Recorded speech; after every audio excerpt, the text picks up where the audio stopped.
Deuteronômio, capítulo de número 14, versículo de número 22. O livro da lei, a Torá, estamos no Pentateuco.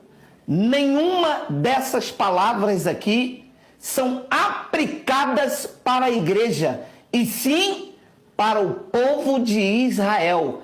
É a lei de Moisés. Nós estamos vivendo a graça. É uma nova aliança, não é a aliança antiga.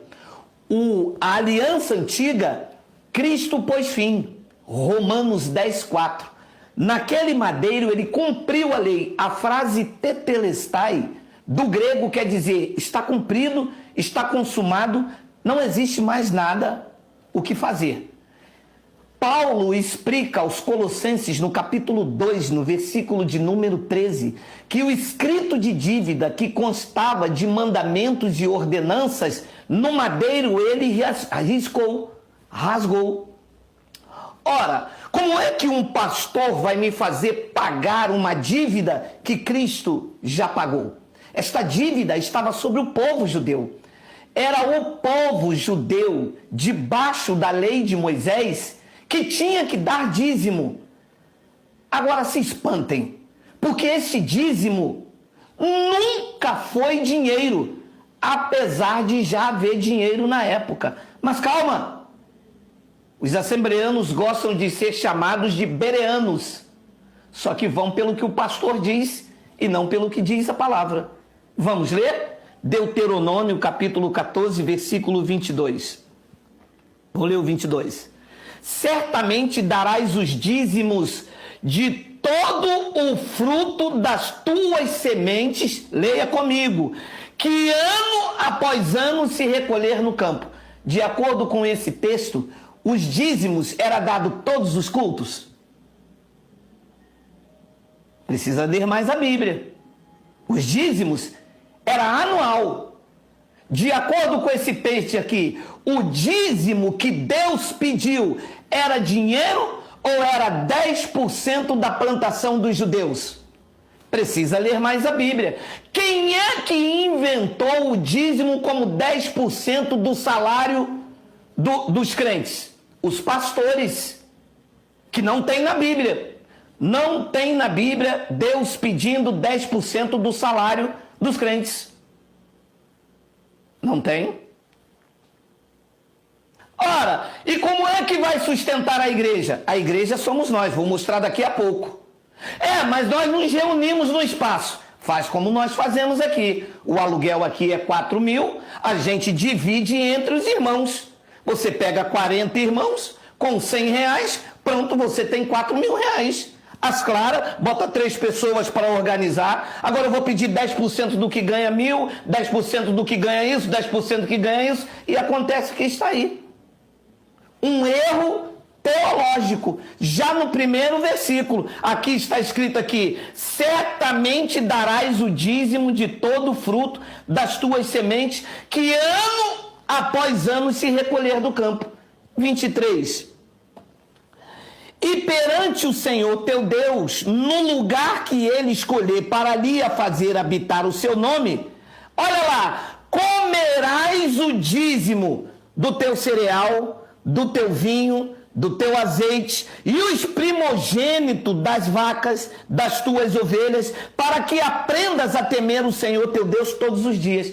Segundo esse texto aqui, aonde era o local que Deus para os judeus escolheu para viver? O templo em Jerusalém. O templo em Jerusalém era o local que se deveria levar o dízimo.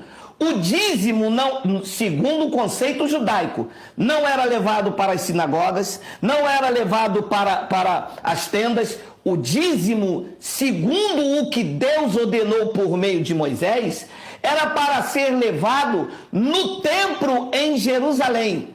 Ouça, o templo em Jerusalém não entrava gentios, era abominação. Judeus e gentios não se falavam. Esta era uma lei para Israel. Eles querem aplicar a lei para a igreja, mas essa lei acabou.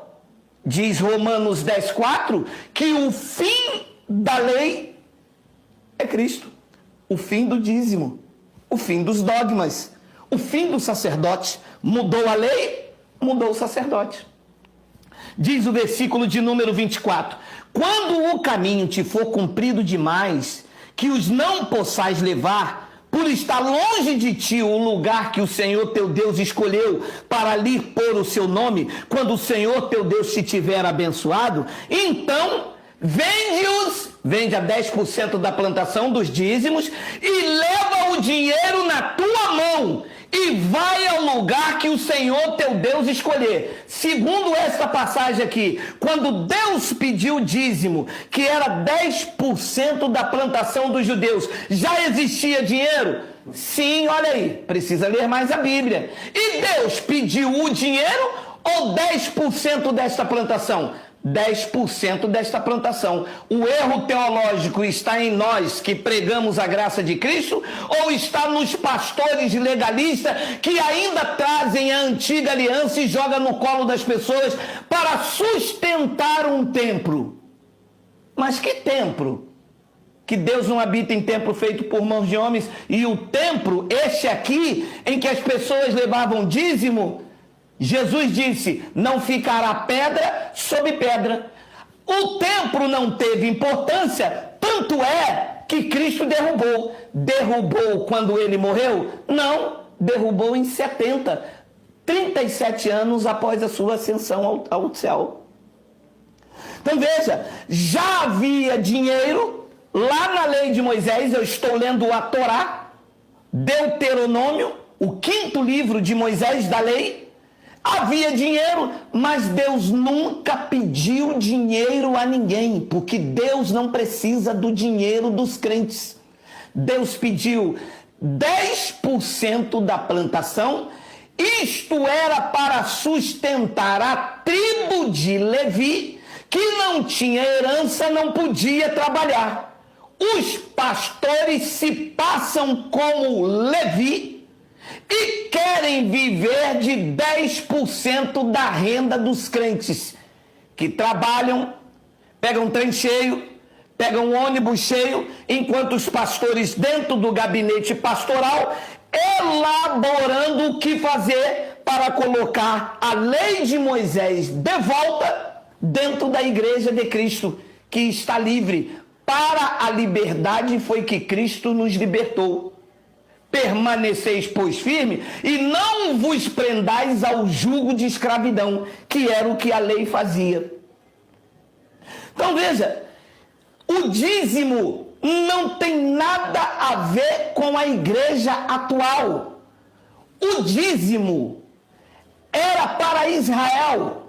Malaquias, capítulo 1, versículo de número 1. Sentença pronunciada pelo Senhor contra Israel por intermédio de Malaquias. Vocês, assembleanos, que gostam tanto de fazer teologia, que gostam tanto de estudar estudo bíblico, vocês que gostam de ser chamados bacharéis em teologia, são consagrados, dizem que o Espírito Santo fala com vocês. O Espírito Santo e o curso de teologia de vocês nunca mostrou que todo o conteúdo do livro de Malaquias não é uma sentença contra a igreja, e sim contra o povo de Israel? E quem está me ouvindo aqui é de Israel, diga Abba, Pai. Ninguém. Somos brasileiros, debaixo da Constituição, que me dá o direito, a liberdade com respeito, que eu não estou atacando a pessoa, eu estou trazendo aqui, refutando a sua argumentação, porque ele disse que há um erro teológico não sustentar ou não manter o dízimo e menosprezar o templo, e eu estou mostrando aqui por A mais B, claro, limpo, que o livro de Malaquias era uma sentença contra Israel, não contra a igreja de Cristo. Depois então vem a frase que os pastores amam. Malaquias capítulo 3, versículo 8. Roubará o homem a Deus? Todavia vós me roubais em dizer, em que te roubamos? Vós quem? se o conteúdo está direcionado a Israel. É nós.